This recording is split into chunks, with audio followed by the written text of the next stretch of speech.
All right, welcome to the deep dive. Today, we're going to try to figure out something pretty interesting. How much does a young person's belief in their writing ability actually affect how well they write? Hmm. Good question. So we've got a lot of information to dig into here. A review of 16 different research studies on self-efficacy beliefs in writing. Okay. And these studies focus specifically on early adolescence, so grades 6 through 10. Makes sense. And what we really want to try to unpack is what these studies tell us about the link between confidence and competence in young writers. How does believing in yourself translate to actual skill? Yeah, that's a big one. And, you might be thinking, why are we focusing on this particular age group and this specific part of learning? Mhm. I mean, think about it. Have you ever seen someone, a young person, who clearly has the potential to do something well, but they just don't seem to want to even try? Oh, yeah, all the time. Or maybe they just get so down on themselves about a task that to you and me seems totally achievable. Totally. And that's where this idea of self-efficacy comes in. Exactly. And, one of the things that really jumped out at us from these studies is this. A lot of teachers, especially when they're talking about middle schoolers, will say they just don't even try when it comes to writing. Like there's zero motivation. Oh, I've heard that so many times. But these studies highlight something really important for you, the learner. Even if a student knows all the rules of grammar and punctuation, if they lack self-belief, this thing we call self-efficacy, it can completely derail their efforts, their success in writing. It's like they have all the ingredients, but they just can't seem to put the recipe together. Exactly.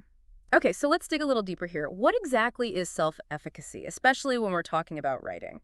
So at its core, and this is drawing from the work of Albert Bandura, a big name in psychology, self-efficacy is basically your belief in your own ability to successfully handle specific tasks. Okay. Now, when we apply that to writing, it becomes a really big deal because writing, let's be honest, it's not just one simple skill. Oh, absolutely not. It's a whole bunch of skills all working together. Mm. You've got your spelling, punctuation, grammar, choosing the right words, organizing your thoughts. It's a lot. It really is. It's like this huge, complex system. Right. And to be a good writer, you need to have at least some level of confidence that you can manage all these moving parts. You've got to believe that you can juggle all those balls in the air at the same time. You got it. And it's a big leap, isn't it? To go from just casually talking to someone to sitting down and having to write a formal paper or something. It is. It's a whole different world. Going from the flow of conversation to the structured world of writing, it's a different skill set, for sure. For sure.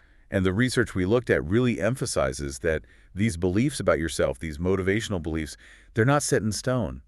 They actually change as kids go through school. Oh, interesting. So it's not like you're just born with a certain level of writing confidence and that's it. Nope, not at all. You see, a lot of little kids, they have this strong sense of optimism. They think they can do anything, right? But as they get a little older, that tends to change. They get a little dose of reality. Yeah, exactly. And what's really fascinating is that around the age of 10, kids become much better at figuring out what they're good at and what they're not so good at. They become more self-aware. Yeah, exactly. And so if they start to have doubts about themselves in a particular area, like writing, they're less likely to keep trying when things get tough. They're more likely to just give up. Yeah, which makes a lot of sense when you think about the fact that writing takes on a much bigger role once you hit middle school. Right. The stakes get higher. For sure. It's not just about expressing yourself anymore. It's about showing what you know in other subjects, showing your creativity. So if those feelings of self-doubt are already there, they can really come out when the pressure's on. When you have to perform, yeah. Exactly. And it's really important for you, the learner, to understand that self-efficacy isn't just the same as saying, I'm a good writer in general, or even having a good self-concept when it comes to writing. It's much more specific than that. Okay, so what do you mean by specific? Well, think of it this way. Someone might have a general feeling like, "Ugh, I'm not a good writer." That's their overall self-concept. But self-efficacy is more about whether they believe they can actually do a specific writing task. Like, can I write a good paragraph with 3 supporting reasons? Can I write a 5-paragraph essay? It's task-focused. So it's not, am I a good writer? It's, can I do this particular writing thing? You got it. And the review really stresses that self-efficacy is judged based on what you believe you can do, not how you compare to others. It's about your own perception of your ability. It's not about competing with the person next to you. It's about what you think you can achieve. Exactly. And this all ties into something called expectancy value theory. Basically, your self-efficacy plays a big part in whether you even think you can achieve the things you want through writing. For example, if you don't believe you can write a good essay, you're probably not going to put in the effort to get a good grade, even if you really want that good grade. So your belief in yourself actually shapes your actions. Absolutely. Okay, so this deep dive is really focused on early adolescence, grades 6 through 10.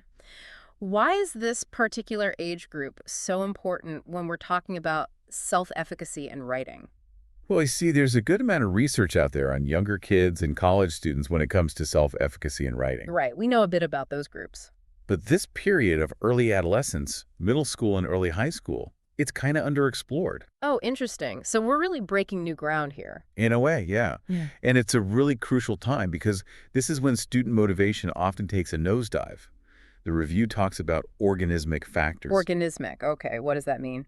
Basically, it's the fact that as kids get older, they start to see themselves and their abilities in a more realistic way. Right. So they're not just running around thinking they can be astronauts and rock stars anymore. Exactly. They're not looking at themselves through those super optimistic lenses of early childhood, Yeah. and they're less likely to just assume they're good at everything. That initial burst of boundless confidence, it starts to fade. It does. And then on top of that, you have these contextual factors. Contextual, okay. These are things like changes in the school environment, their relationships with their teachers. And middle school is a whole new world. It is. And they're often craving more independence right when the academic stakes are getting higher.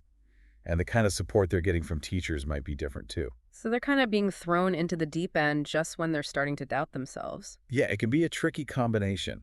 And the review actually highlights some pretty serious consequences of low self-efficacy during those junior high years. Okay, like what? Well, it's been linked to things like increased aggression and even emotional problems. Wow, so it's not just about grades. Not at all. It shows how important these beliefs are for their well-being overall, not just their academics. Right, it affects the whole life. And of course, we can't forget that adolescence is a period of huge physical and psychological changes. Puberty hits, their brains are developing like crazy, and that naturally impacts how they see themselves and their capabilities. So there's a lot going on during these years. A lot. So let's talk specifically about writing during early adolescence. What are some of the unique challenges that come up, and how does motivation fit into all of this? Well, at this stage, young writers really need to start believing in the power of writing, in their ability to get their ideas across effectively. It's not just about putting words on paper anymore. Right.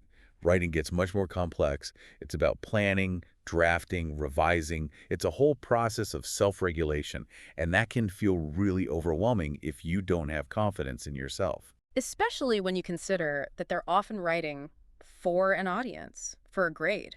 I bet anxiety around writing becomes more common during these years. Oh, absolutely. The pressure's on. And our sources remind us that these self-efficacy beliefs, they don't just appear out of nowhere. They're formed by experience, right? Exactly. It's a combination of things. Yeah. Their emotional reactions to writing tasks, past experiences of success or failure, watching other people write, the kind of feedback they've gotten from teachers and parents.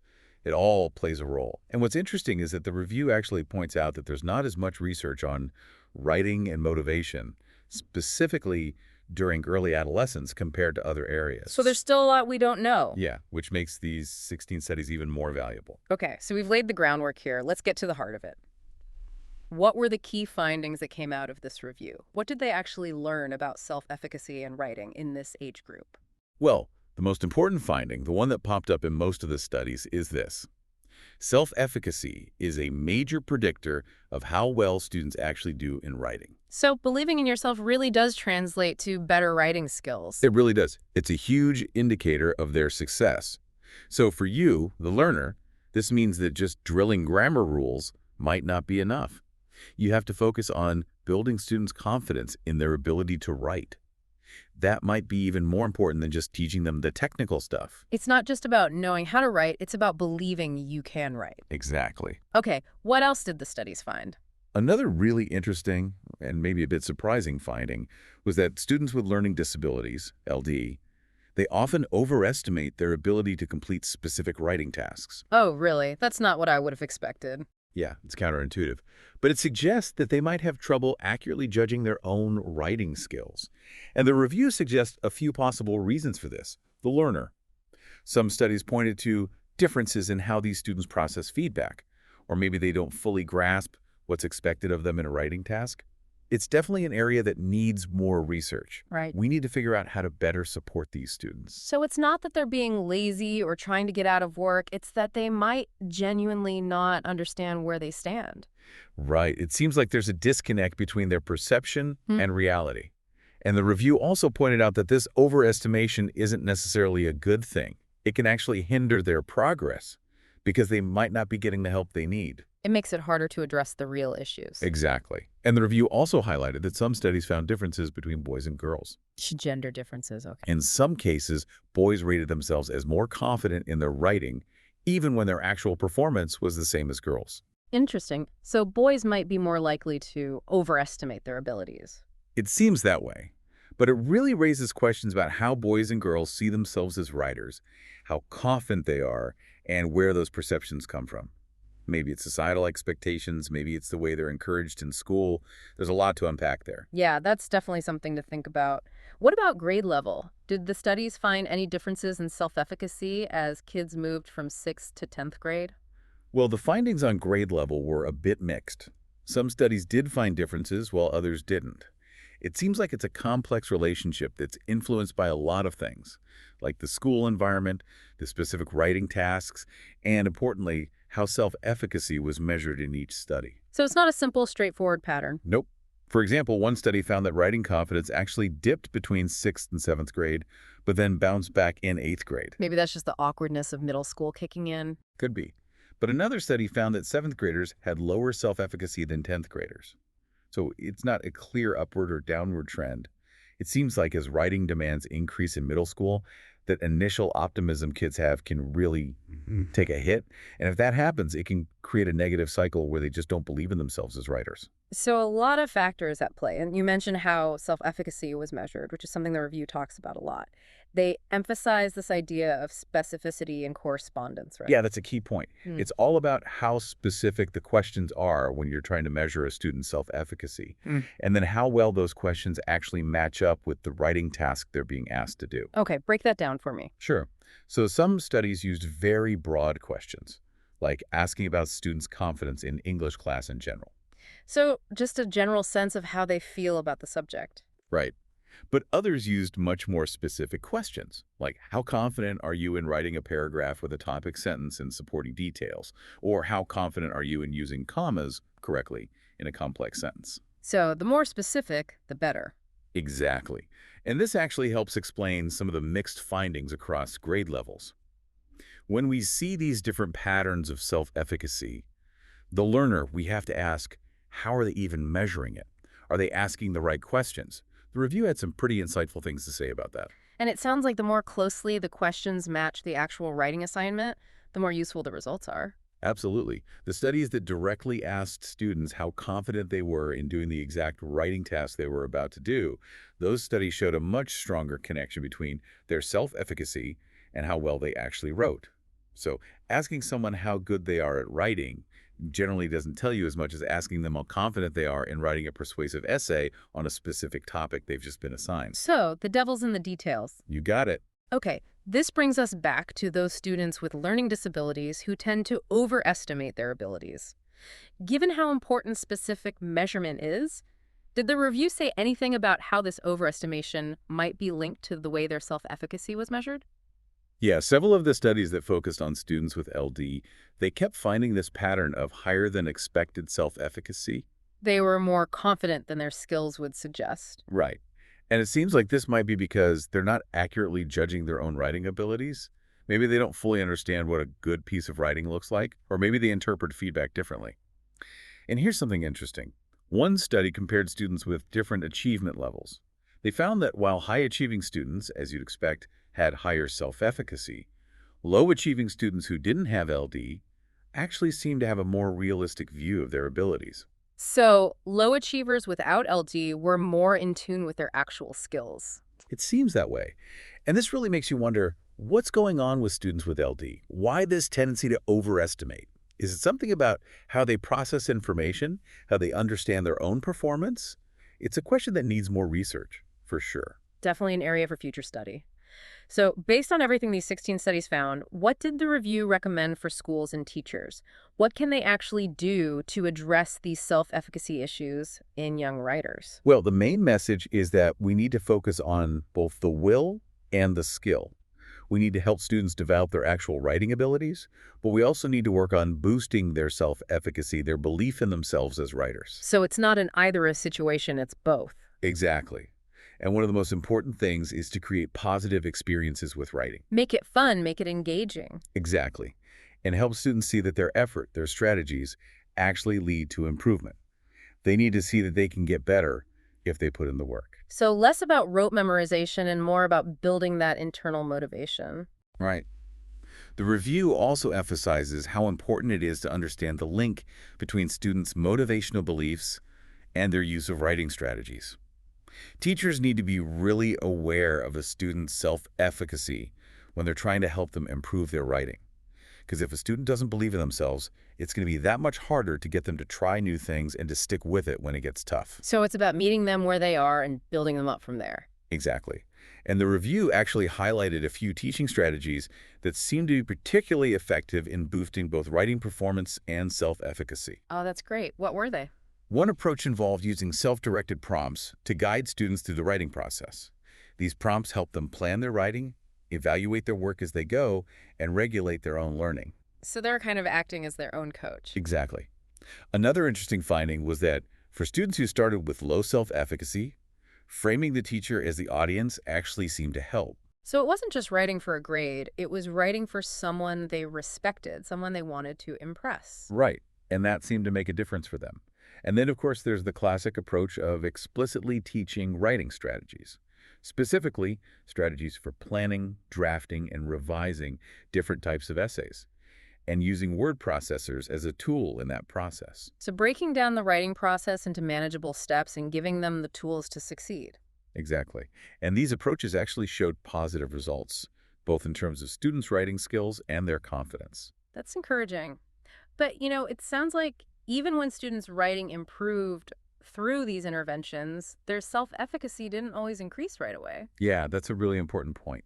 The review did mention that sometimes, even when skills improved, those underlying beliefs didn't change immediately. And that makes sense because self-efficacy, those deeply held beliefs about ourselves, they can be pretty resistant to change. It's like learning a new sport. You might be getting better at it, but it takes time to really feel confident in your abilities. You need those repeated successes to really solidify that belief in yourself. Exactly. And for some students, especially those who have struggled for a long time, it might take more than just a few successful writing experiences to really shift those beliefs. It's a journey, not a quick fix. Right. Okay, so looking ahead, what did the review suggest as areas for future research on self-efficacy and writing in early adolescence? What are the big unanswered questions? Well, there were a lot of interesting avenues for future research that came up. One big one is to understand why some students, particularly those with LD and low-achieving students, tend to overestimate their abilities. What's going on there? Where do those beliefs come from? Another important area is to do more research in different settings and with more diverse groups of students. So not just the same type of school, the same demographics. Exactly. We need to see how these relationships between self-efficacy and writing play out in different contexts. Do they hold true across different ages, genders, socioeconomic backgrounds? And the review also really pushed for using a wider range of research methods. Okay, like what? Well, for one, they suggest combining different types of measures. Not just relying on one questionnaire or one observation method, but using multiple approaches to get a more complete picture. A more holistic view. Right. And they also encourage more research that happens right in the classroom. Real world settings. Exactly. Because what happens in a lab setting might not always translate perfectly to what's happening in schools. And they also highlight the importance of longitudinal studies. Longitudinal, so following students over time. Yeah, because that allows you to see how these beliefs develop and change over the course of months or even years. That gives you a much richer understanding of the process. Absolutely. And another big point they made is that we need to get better at measuring self-efficacy. Okay, how so? Well, for one, researchers need to be really clear about what specific measures they're using. They need to describe them in detail in their reports so that others can replicate their work. Transparency is key. It is. And they also need to make sure that the measures they're using are very specific to the writing tasks being studied. No more vague questions about how good a writer you are overall. We need precise questions that target the specific skills and tasks involved. And they also stress the importance of making sure that the measures are actually assessing self-efficacy and not something else. So making sure that they're measuring what they think they're measuring. Exactly. Validation is key.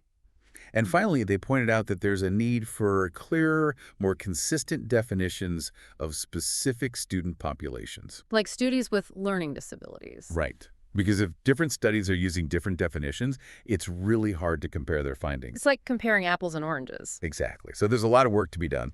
But these studies provide a really strong foundation for understanding the importance of self-efficacy in writing development. Yeah, they're a great starting point. Okay, so to wrap things up, what are the biggest takeaways from this deep dive for you, the learner? Well, I think the most important message is that self-efficacy is a powerful force in those middle school and high school years. When it comes to writing, believing in yourself really matters. It does. How confident young people feel about their writing has a huge impact on how they approach writing and how well they ultimately do. And we also need to be aware that some students, especially those with learning disabilities, might overestimate their writing abilities. That's something to keep in mind as we work with them. And the good news is that there are things we can do to help. We can teach them skills, but we can also nurture their confidence. Exactly. There are interventions out there that can help students improve their writing and feel better about themselves as writers. So it's not just about the red pen and the grade, it's about building them up as writers and as learners. Absolutely. Paying attention to a student's confidence, actively working to build that confidence, that's just as important as teaching them the mechanics of writing. It's about the whole person. And that brings us to a final thought for you, the learner, to ponder. Given how important self-belief is in writing, how can we, as educators, as parents, create environments that foster a healthy and realistic sense of writing self-efficacy in young people, especially during those turbulent early adolescent years? Yeah, it's a good question. Because this isn't just about better essays, it's about helping them believe in their ability to learn and grow, to achieve their goals. Yeah. It's about giving them the tools and the confidence to succeed not just in school, but in life. Well said. Thanks for joining us for this deep dive.